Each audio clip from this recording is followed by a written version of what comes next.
The Green Bay Packers practice squad looks, well, exactly the way a lot of people feared it wouldn't. Plus, what's going on with the safety room? Do the Packers really need this many special teams players? I get trying to fix the special teams, but they're one injury away from potential disaster. All that on today's show.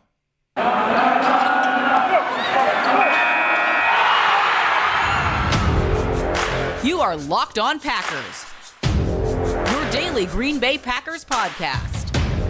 Part of the Locked On Podcast Network, your team every day.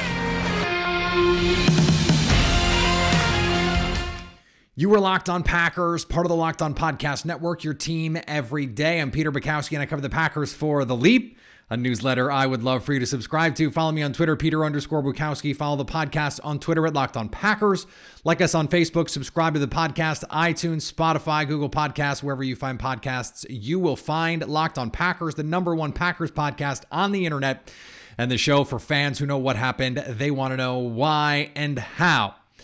Thanks to everyone who makes Locked On Packers their first listen every day. We hope you like starting your day with us as much as we like starting our day with you. The Packers have a practice squad, and they announced 12 of the members of that practice squad. There are another 2 members that have been reported as of this recording, and Brian Gutekunst said in his press conference yesterday that 2 more slots were being, at least, I don't want to say held, because if the Packers could sign another player, they probably would if they thought they were better, but that Micah Abernathy and Juwan Winfrey were guys that they wanted to get back on the practice squad. More on the Micah Abernathy of it all coming up in a little bit. Right now, here's what we know for sure announced on the practice squad. Danny Etling is back. No, he's not better than Jordan Love. Enough. Patrick Taylor and Tyler Goodson back. When Ian Rappaport reported the original Goodson release, he also did the agent a favor and said could get claimed. Didn't get claimed. This is the start of understanding. Look, every team has these guys. I'm not going to rehash this because I don't think it's useful, but I think this is just sort of like evidence of what we've been talking about all week. So you guys were prepared for this in ways that maybe other fans weren't, and I think that's good, right? I like that Locked On Packers audience is the most educated fan base that there is. Not just because of what I do, but because I think people come to this show with a baseline of knowledge that is higher than most shows. That's what you want as a host and someone who's coming out with content. I want to have an audience that knows their stuff, and you guys do, which is great. Brian Gutekunst said special teams was a big factor, and that Amari Rodgers' ability to play in that running back spot was also a big factor. That's exciting from a schematic standpoint because it means we actually could see Amari Rodgers do a lot of the stuff that he did in preseason, where he's lining up in split gun, he's doing jet motion. I mean, he was in the backfield on something like 9 of his 29 snaps in the preseason and got 3 carries, a jet carry, a traditional carry, a flip pass carry, receiver screens. We're not going to go all the way to he's the Deebo Samuel of this offense because that's crazy talk. There is no Deebo Samuel in this offense because there is only one Deebo Samuel. He plays in San Francisco. That being said, he can be used in a lot of ways. The Packers use Tyler Ervin. He is the supercharged Tyler Ervin, and having these running backs now, because of the way that these rules have been massaged and changed over the years, it allows you to get a little bit more utility from practice squad players because they can be called up. And so Kylan Hill, for the first month or so, not going to be available. What does that give you? A chance to get these guys in the game if you need them to be in the game. I do think it's cool that they were able to get Travis Fulgham on the team, that he gets to be back on the roster. This was a guy that there were plenty of Packer fans like a year ago going, you got to go get Fulgham, bring him back. He was in Green Bay for like a day the first time. Like the Packers barely got to look at them. And then there was, people in the media complaining, oh, they could have had this guy while he's having a cup of coffee with the Eagles, and it had a nice little stretch of, it was like 4-6 games. But then the Eagles are like, bye. And then he goes to Denver and they're like, bye. Like, how many teams have to say bye? This is how my son says bye. Bye. For you to understand, like, he's like not a great player, but there is something useful there. I think he has utility, certainly on a practice squad. Get him in the offense. He can block if you need him to do some of the kinds of things. He can be your sort of, Diet Coke version of Allen Lazard in terms of a big body who can be physical in the run game. He will block and can make contested catches. If he's needing to be a real part of your offense is probably having some issues. We saw that in Philly. When he was a big part of their offense, the offense was having issues and couldn't even stick in Denver. So I think he's an intriguing player to have on your practice squad, and that's as far as it goes. The Packers were able to get Jack Heflin and Chris Slayton back on the practice squad. There were some eyebrows raised when Jonathan Ford made the team, despite the fact that he was not good in the preseason, and Heflin and Slayton were impressive, and they were playing a lot more. They seem to think Ford has more upside. Okay, I mean, they did draft him, so they certainly see something. That was one of those where it's like, okay, I get he's a draft pick, but these other guys were playing a lot more and seemed to be playing better when they did play. But whatever, you get it back on the practice squad. That's the beauty of the practice squad, is you can get these guys back. So this is sort of the flip side of the argument we've been making all week, is like, yeah, don't freak out about it. But now that we're here, it gets to be, isn't it great they get all these guys back, because there's some players to really think can become something if they're given a chance. Not the least of whom, Caleb Jones, who they're able to get back on the practice squad. I think that was the guy most fans were most concerned about getting poached, because his physical skill set is unique to him. There are not many guys, maybe not any guys, at his size, at 6'9", and not, crazy overweight, because this is what happens with the bigger guys. They can just, they can have issues keeping their weight in check. Even just like 6'4", 6'5" guys can have that issue, especially when you're on the offensive and defensive lines, because most of these guys, by the way, have to do a ton of work to maintain their weight. This is not even a criticism of these guys in a lot of cases. You have to mash calories. If you remember, we had Mike Wall on the show a couple months ago, and he talked about all of the food that it took to keep him at his playing weight. These guys have to be doing a lot to maintain the kind of size. That's why all the offensive linemen, they shrink down itty bitty. When Alan Faneca runs marathons now. These weight issues, if you're playing, not issues. Once you become not a player, those things change. At outside linebacker, Ladarius Hamilton and Kobe Jones were guys that we thought had a chance to make this roster because of the thinness on the edge.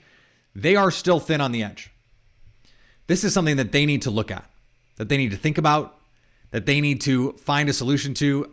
Devon Kennard. I don't know how many times I can say it. Maybe there are more guys who get cut. Maybe there's someone on a practice squad somewhere that they like. They are perilously thin on the edge unless they really think Kingsley Enagbare can be a really good player right away, or at least a really good edge 3 right away, because this is a Super Bowl caliber defense that is very top heavy. Their 11 is as good as any 11 in football. Their 5 defensive backs are as good as any 5 defensive backs in football. I think their front has the chance to be as good as any front in football, because I think Rashawn Gary is going to take a step forward. Kenny Clark with some help around him, and then Devondre Campbell, all pro last year. Quay Walker bolsters what they had last year, but they're one injury away from really having issues. We're going to talk about that part of this in a second. They need these guys to develop on the practice squad, because they might need to play. And they might need to play a meaningful role for this team, which is, that's a little troubling that that's the situation that they currently find themselves in. It's a little troubling. We're gonna talk about something tangential to that coming up later. They're able to get Rico Gafford and Keandre Thomas back. I don't think those were guys that were going to have a ton of interest. They also signed Benji Franklin reportedly to the practice squad, and kicker Ramiz Ahmed also reportedly on the practice squad. We'll see. I think they're probably keeping some room open just in case Juwan Winfrey, they're not able to bring him back. And Micah Abernathy, who's got to wait the extra day because he's got to clear waivers, is complicating things potentially. Ahmed is in a great position. We talked about this at the end of yesterday's show. He's in a great position to go not only make this team next year, but be the kicker, to be the guy moving forward. So something to just keep an eye on there. If they're able to get that deal done, it would be a big deal for him and potentially a big long-term deal for the Green Bay Packers. Now, we're still waiting on what's going on with Juwan Winfrey. The Packers want him back. I can understand why he would say, you know what, this has run its course. I've given it my best shot here 2 years in a row. It hasn't really worked out. I'm going to go find it somewhere else. I can also see him saying, look, the quarterback already has faith in me. This is a coaching staff who has already seen me now for multiple seasons. I know this offense. And if I get an opportunity, I'm going to bet on myself and I'm going to be a good player, I think. I think there's two reasonable sides to that. Now, the Micah Abernathy piece of it is related to what we're going to talk about in a second. So let's hold off on that, and then we'll get into all of the Abernathy era in a little bit. Before we get there, it's almost the start of NFL season. It's the best time of year. And if you're into sports betting or fantasy, you need a competitive edge to win. That's why I highly recommend Elias Game Plan app. It's the ultimate sports betting and fantasy companion for the NFL, NBA, and Major League Baseball. It's the only sports app from the most trusted name in sports, the Elias Sports Bureau, the official statistician of U.S. Pro Leagues, including the NFL, player news and league-validated player stats and team records, expert game analysis for betting, for building your fantasy team, or just impressing your friends. This is the most respected research team in the industry. So you know the information is good. And you go on the app, key injuries. You know that those injuries are going to have an impact on the game. You can follow your favorite teams. You can follow the Packers on there. So you can see all the news and updates for those players that you want to highlight or for that team. The app makes it easy. NFL season right around the corner, so don't wait to download the Elias Game Plan app today. Get a 14-day free trial off a monthly subscription plan, but only if you use my promo code LOCKEDONNFL. Find Elias Game Plan Sports Betting in the App Store or Play Store today and use my promo code LOCKEDONNFL. So the Packers brought in Rudy Ford from the Jacksonville Jaguars, who is a special teams monster. He is, an incredible punt gunner. I've never seen someone at his size. He's got these python arms. He's ripped up. He runs, he's like a 4.4, 4.3 kind of guy, and is just an unbelievable gunner on punt. Special teams all day. That's your guy. Tariq Carpenter, the safety from Georgia Tech, makes the team despite the fact that in the preseason, the one time we saw him actually play defense, it didn't go great. And Dallin Leavitt, same thing. Against the 49ers before he got hurt, the Packers secondary was an absolute disaster. And he was a big part of why. These are guys who have some NFL experience. Leavitt played actual defense for the Raiders last year. Ford played actual defense for the Jaguars last year, played almost 40% of snaps, mostly as a slot overhang kind of hybrid safety player. He's big enough to be a sort of like third safety kind of guy, fast enough to run. Pro Football Focus lists him as a corner because he played so much in the slot, but really he's a safety, and he's kind of like a linebacker in a lot of ways, or at least that might be his best spot.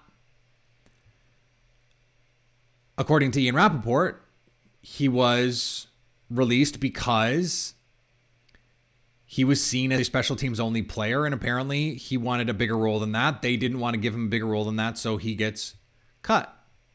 the Packers bring him in and are going to give him a chance. He'd previously been with the Eagles. This is someone who's been around the league and had opportunities and has mostly been a special teams player. And the special teams prowess is legit. Tariq Carpenter, legit special teams upside. Down Leavitt, legit special teams upside. Could be a special teams ace. All three of those guys could be special teams aces. Who is playing safety? Who is playing safety? Because Darnell Savage and Adrian Amos are the only guys who, right now, we should have any confidence can actually play safety for an NFL, not just an NFL team, for a Super Bowl caliber defense. We have no evidence any of those other guys can do it. And as much as I like Micah Abernathy, and I hope he comes back, I hope he gets on the practice squad because I hope he gets an opportunity and I hope he gets a better number. 46 is just a yikes. You can't be on an NFL team and be number 46. Come on. He actually, I think, has some instincts and some playmaking and can play safety. I have not seen the evidence that these other guys can do it at a high level. Now, I will admit I have not watched a ton of Rudy Ford tape. And so that's something that in the coming days, I will actually go back and watch some of him actually playing defense. I watched some special team stuff and it is special. I mean, his special teams ability is real, but clearly the Jaguars don't think he's a defensive player. That's troubling. Now, you don't want to always trust bad teams to make these decisions, and the Jaguars have been a bad franchise over the years. But this is a new coaching staff. Doug Peterson at least has a clue what he's doing. And so, it's not a great sign that they were just like, okay, bye. We're saying this a lot on this show. Bye. It's my toddler. Bye. Bye-bye. It's concerning that this team does not have, and so why do you need three of these guys? Carpenter, Leavitt, and Ford are all preferably special teams only players at this point, based on what we've seen. That can all change, but based on what we've seen and based on what, at least in the case of Ford, his former team thought of him, these are special teams only players. Sean Davis, not in the building anymore. They don't have anyone else, and Tony Jefferson is now in New York. So that's off the table. You got to find some better options here.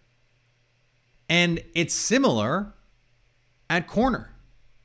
So I was talking with Andy Herman about this on Twitter.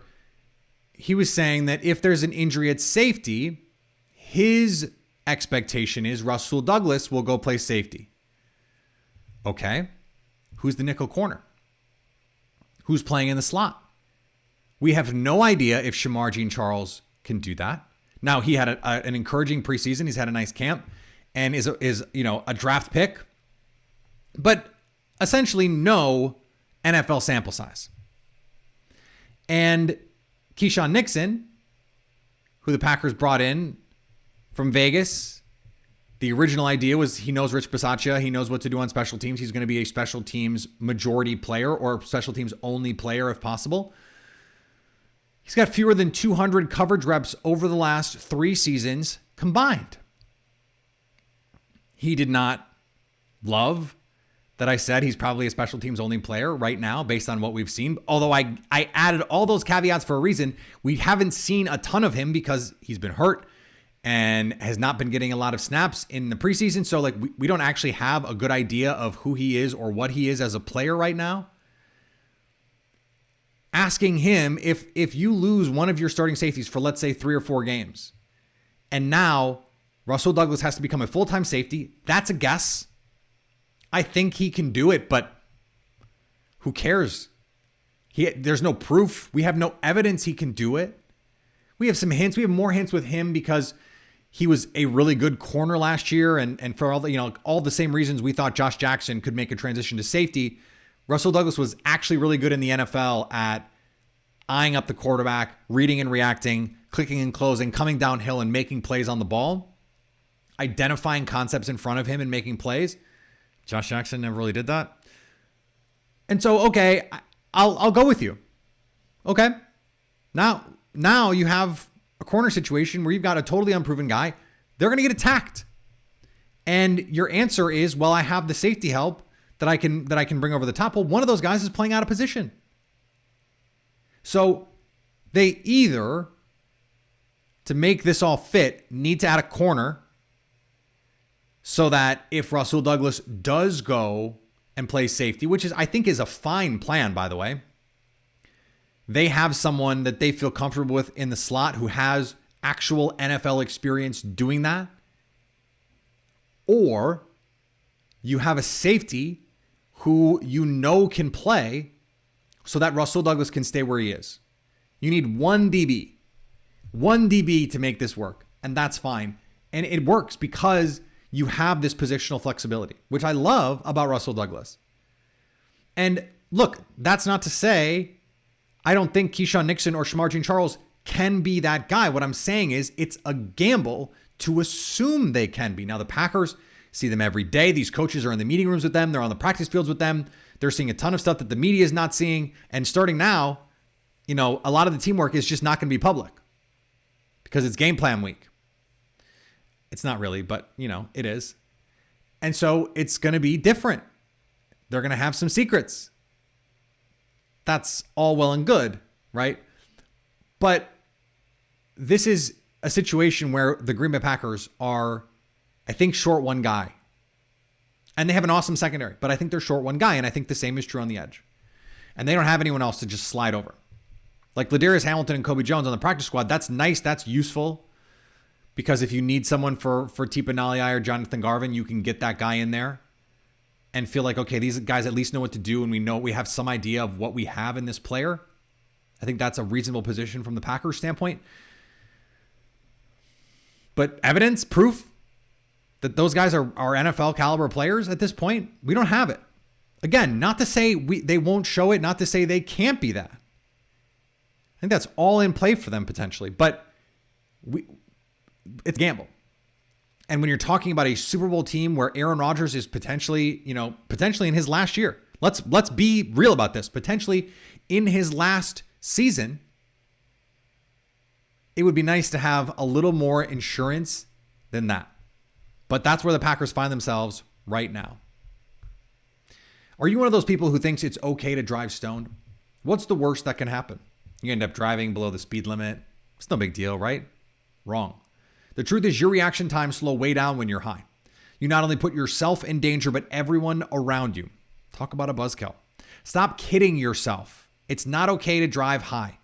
If you've been using marijuana in any form, do not get behind the wheel. If you feel different, you drive different. Drive high, get a DUI. Thanks for making Locked On Packers your first listen every day. Now go make your second listen the Ultimate Pro Football Preview, an 8-episode extravaganza to get you ready for the NFL season. The local team experts of the Locked On Podcast Network, plus a betting angle from Lee Sterling of Locked On Bets, all combined into one ultimate NFL preview. Search for Ultimate Pro Football Preview 2022 on your Odyssey app, YouTube, or wherever you get podcasts. I want to just touch on this report from Ian Rappaport that of the teams that were interested in Jalen Reagor, the Packers were one of them. That they were engaging around the draft. This was something that I had heard around that same time. It is, I think, damning in a way that Philly. I'm not sure we're sure. Like someone like Samori Toure is that much worse of an NFL prospect than Jalen Reagor, given what we've seen from Jalen Reagor, who does not seem to have a polished route running game at all, who, other than having vertical speed, has not shown much at the NFL level at all. Now, Samori Toure has shown literally nothing because he's never played in an NFL game. But when you're talking about a future fourth-round pick, now, I think it's 2 years in the future, and a seventh, that's like something to give up. The Vikings now have two of the receivers picked ahead of the Packers in 2020. It's worth noting that at least two of the total guys, all of the receivers picked ahead of Jordan Love in that 2020 draft, two of them are either not in the league or not on their old team. Obviously, CeeDee Lamb, really good. Jerry Jeudy, probably not blossomed the way that we thought he would. Justin Jefferson has been clearly incredible. And Brandon Ayuk, probably not what we thought he could be, and certainly not how he was being hyped last year. He's being hyped again like that this year. And man, I'm not at all sold that Trey Lance is going to be good this year. I think he's going to be good long term, but this year it's going to be, I think, a work in progress. So this is not a Jordan Love post. This is not a Jordan Love tweet, but it was meant to be a Jalen Reagor tweet, another guy that I loved. I think the Packers, yes, would I have liked to have seen them do that? Sure. And there are a lot of people, I tweeted about it at the time, but a lot of people were like, well, what is he going to do on this team? It's like, well, he's faster than Amari Rodgers. He could return punts. There's other things he could have done. As someone who was a huge Jalen Reagor fan, I'm kind of fine that they didn't do this, because Jalen Reagor has just shown us nothing through 2 seasons that is worth much. Now the Vikings, they move on from Amir Smith-Marset. By the way, could be someone that if Juwan Winfrey doesn't work out, or even if he does, that they might prefer someone like Smith-Marset. I really like his game. I think he could be a punt returner. I think there's some upside there. I think we're in a bad place with where Reagor is, and so it's just worth mentioning that we get so excited about these guys, and then stuff like this happens. I was really excited about Alex Leatherwood. He just got cut. And so you just never really know with the draft. We can get so excited. Ross Blacklock just moved on. That was a Packer Twitter crush. We see this all the time. Kenneth Murray, Packer Twitter crush, can't even get on the field. They are actively trying to find ways to get him off the field in LA. So a sort of unpleasant reminder, at least for me. These things do not always go the way that we hope. And I think it's important to remember we get excited about these guys every year, and about a 50-50 chance it's not going to work out. And if it doesn't, it probably is going to go down in actual flames. Follow me on Twitter. We'll be back tomorrow. Follow me on Twitter, Peter_Bukowski. Follow the podcast on Twitter at Locked On Packers. Like us on Facebook. Subscribe to the podcast, iTunes, Spotify, Google Podcasts, wherever you find podcasts, you will find Locked On Packers. And anytime you want to hit us up on the Locked On Packers fan hotline, you can do that, 920-341-3775 to stay Locked On Packers.